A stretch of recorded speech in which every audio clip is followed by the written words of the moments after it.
Assalamualaikum warahmatullahi wabarakatuh. Salam sehat tanpa narkoba.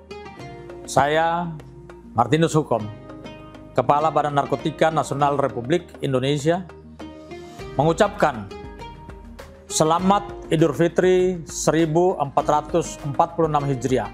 Mohon maaf lahir dan batin.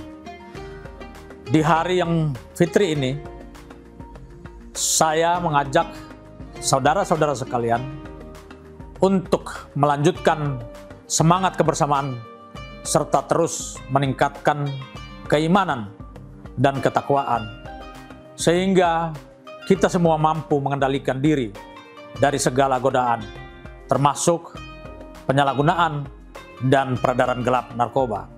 Semoga Idul Fitri membawa keberkahan, kedamaian, dan kebahagiaan bagi kita semua. Salam Indonesia bersinar, bersih dari narkoba.